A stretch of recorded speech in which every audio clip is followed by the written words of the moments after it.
while Nvidia had a really strong showing at CES, showcasing all their cool new tech and all the stuff that they're doing, which is honestly quite phenomenal what they're able to pull off, but a lot of people are not happy, mainly using this main quote from Jensen Huang to really kind of encapsulate everything. Blackwell architecture, the GPU is just a beast.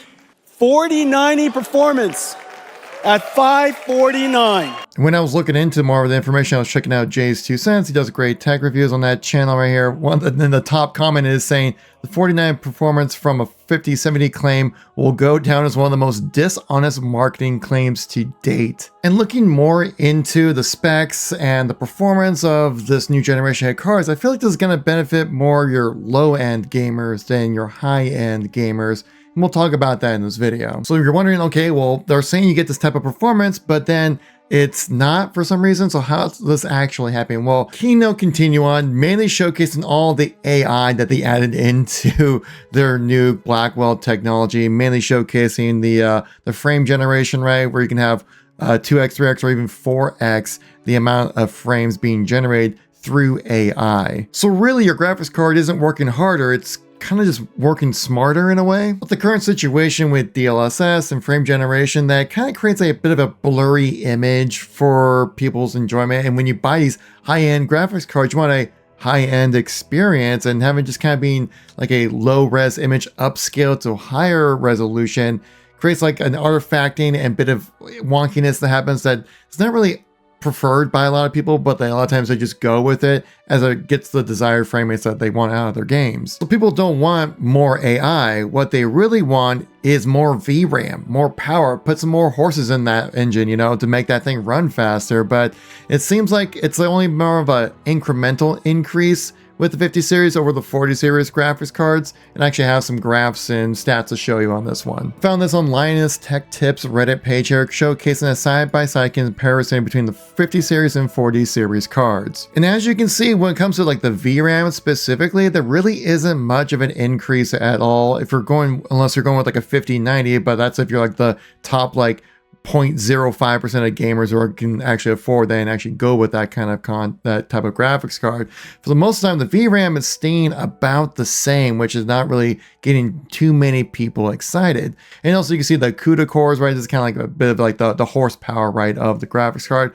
These are more kind of incremental increases, right, that you would see from just like one series to another. So it's more like nothing really too flashy or too nothing really to get people excited about it for the most part. But one thing I think gets people really excited about these graphic cards is more about the pricing on them. You can see that in comparison that the 5070 right here is at $550 compared to a 4070 being $599. And actually, overall, most of these are actually cheaper except for the 5090 version. So you can see where people are getting upset with hearing you're getting 4090 performance from a 5070, and that's really not truly the case, because obviously with the raw stats here, you have half the VRAM and about 2.5 times less when it comes to the CUDA core. So you're just making this bold statement that your card can perform so much better, but that's because of AI crutching it. And that's why we're starting to see this discourse online about the Nvidia graphics card announcement, saying that they're like a scam and it's more fake frames and that Nvidia is lying to you. And with the graphs that Nvidia are showing when it comes to like how much better the performance is with these new 50 series cards, it's like,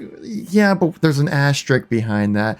Here on the Nvidia Reddit page, it did actually go into a little bit about like all the stuff that was kind of in their various blogs and showcasing like comparisons when it comes to like the previous generation of cards and what they're currently doing now. You can see the green bars being the cool new fancy things, but I think what's really important to take note of that they are utilizing DLSS 4 and also frame generation when it comes to getting these insane frame rates. I think the main thing we want to take a look at here is definitely the 5070 performance compared to like the 4070. Of course, they didn't make a raw comparison here on this one, which I think the interesting thing I think we have to really point out is that when we're looking at this, that they actually have Far Cry 6, but it's not utilizing DLSS. So this line right here might be more of a true indication of what the actual performance increase will be when it comes to the previous generation of cards, right?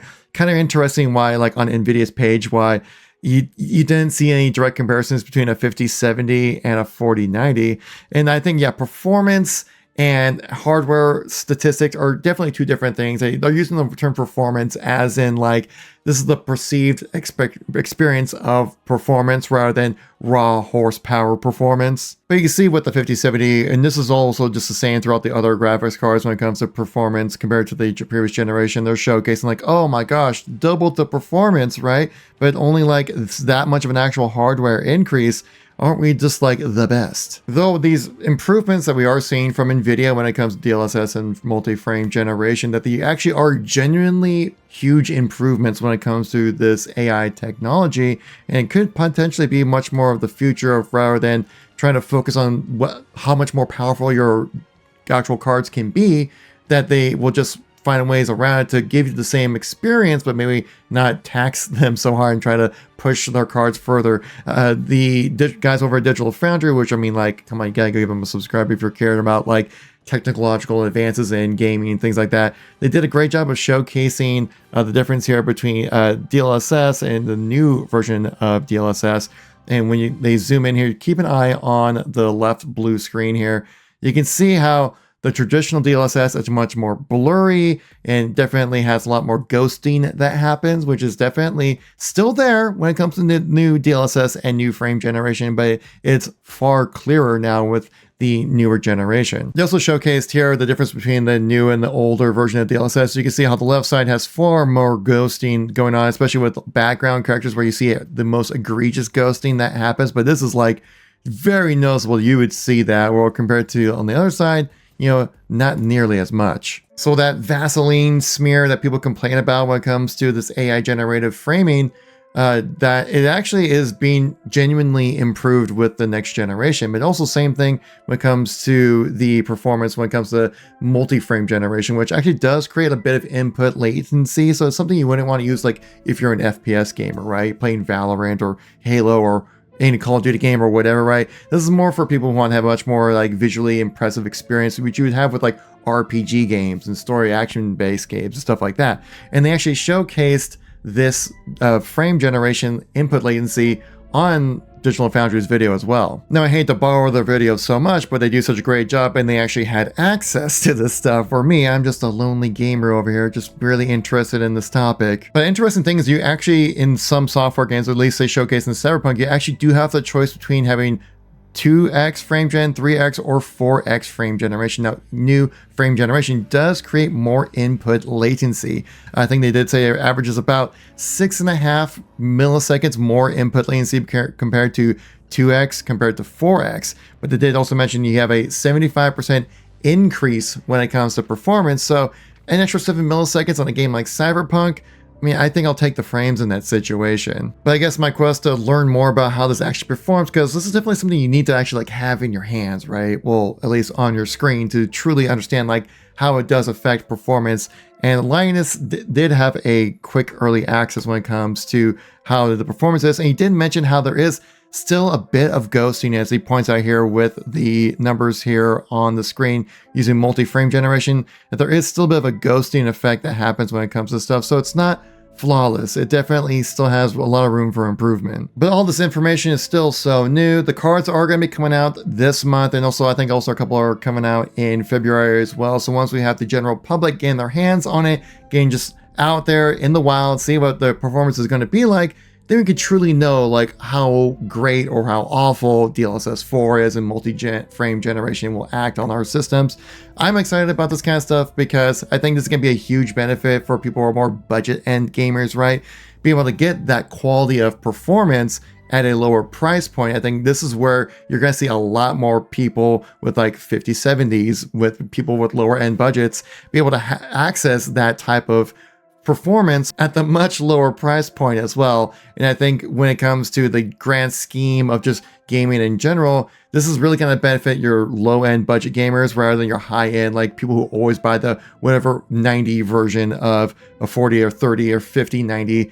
Those people I don't think are going to see that much benefit from this, but the low end, huge benefits for the specialists, especially even like laptop gamers as well. But if you made it this far in the video, I hope I earned your like, maybe even a subscribe, and I'll catch you on the next one. I got some videos right over here if you guys missed any content from me recently. Thank you all for watching, greatly appreciate it. Catch you on the next one.